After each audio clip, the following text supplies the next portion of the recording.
যুক্তরাষ্ট্র এবং ইসরায়েলের হামলায় ইরানের সর্বোচ্চ নেতা আয়াতুল্লাহ আলী খামেনির মৃত্যুর পর মধ্যপ্রাচ্যে উত্তেজনা এখন চরমে।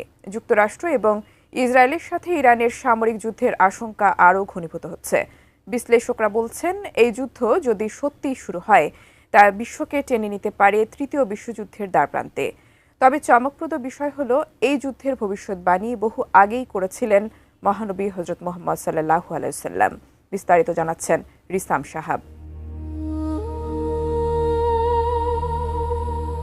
ইরানের সর্বোচ্চ নেতা আয়াতুল্লাহ আলী খামেনির মৃত্যুর পর মুসলিম বিশ্বে নেমে এসেছে শোকের ছায়া। ইসরায়েল এবং যুক্তরাষ্ট্রের বিরুদ্ধে ইরান এখন যুদ্ধের দ্বারপ্রান্তে। বিশ্লেষকরা বলছে, এই সংঘাত রূপ নিতে পারে তৃতীয় বিশ্বযুদ্ধের দিকে। তবে চমকপ্রদ বিষয় হলো, এই যুদ্ধের ভবিষ্যৎবাণী আজ থেকে প্রায় 1500 বছর আগে করেছিলেন মহানবী হযরত মুহাম্মদ সাল্লাল্লাহু আলাইহি সাল্লাম। হাদিস শরীফে বর্ণিত হয়েছে, খোরাসান অঞ্চল থেকে এক বাহিনী কালো পতাকা হাতে রওনা হবে, যাদের রুখে দেওয়ার ক্ষমতা থাকবে না কারো, যতক্ষণ না তারা বাইতুল মুকাদ্দাসে সেই পতাকা উত্তোলন করে। ইসলামী চিন্তাবিদরা বলেন, এই হাদিসে বর্ণিত খোরাসান অঞ্চল বর্তমান ইরান, আফগানিস্তান ও তুর্কমেনিস্তানের কিছু অংশকে নির্দেশ করে, যার বেশিরভাগই আজকের ইরানের অন্তর্গত। হাদিসের এই ভবিষ্যৎবাণী অনুসারে ইরান থেকে সে কালো পতাকাবাহী বাহিনী আসবে, যারা আল আকসা মসজিদ তথা বাইতুল মুকাদ্দাস বিজয় করবে।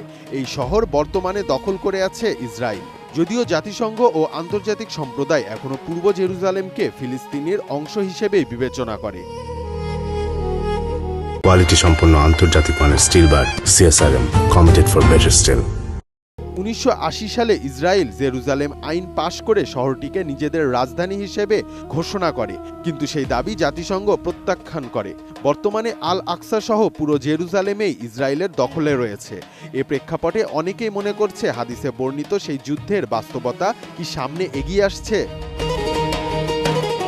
মহানবী সাল্লাল্লাহু আলাইহি সাল্লাম আরও বলেছেন, যখন তোমরা খোরাসান থেকে কালো পতাকা আসতে দেখবে, তখন তাদের সঙ্গে যোগ দাও, কারণ তাদের মধ্যে রয়েছেন আল্লাহর খলিফা ইমাম মাহদী।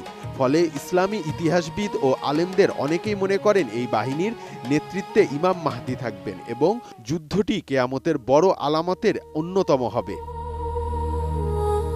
বিশ্বের ইতিহাসে সবচেয়ে ভয়ঙ্কর যুদ্ধ হিসেবে হাদিসে বর্ণিত আল মালহামা নামের যুদ্ধের সঙ্গেও এই ঘটনাবলীর মিল পাওয়া যায়। এটি এমন এক রক্তক্ষয়ী সংঘর্ষ হবে, যার মাধ্যমে ইমাম মাহদী নেতৃত্বে ইসলামী খেলাফতের পুনঃপ্রতিষ্ঠা হবে, এমনটাই মনে করেন বহু ইসলামী গবেষক। ইরানের বিরুদ্ধে ট্রাম্প এবং ইসরায়েল আবার সামরিক অভিযান শুরু করেছে। তাদের ক্ষেপণাস্ত্র হামলায় ইরানের সর্বোচ্চ নেতা খামেনি এবং ইরানের মন্ত্রী পরিষদের সদস্য থেকে শুরু করে নিহত হয়েছেন সাবেক প্রেসিডেন্ট সহ উচ্চ পর্যায়ে সেনা কর্মকর্তা। জবাবে ইরান যুক্তরাষ্ট্রের সামরিক ঘাঁটিতে পাল্টা হামলা চালায়। ইরান, ইসরায়েল এবং যুক্তরাষ্ট্রের এই পাল্টাপাল্টি হামলা এখন যে কোনো মুহূর্তে যুদ্ধে রূপ নিতে পারে।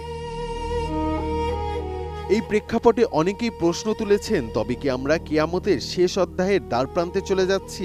এই প্রশ্নের উত্তর একমাত্র আল্লাহই জানেন। রিসাম সাহাব, এটিএন নিউজ।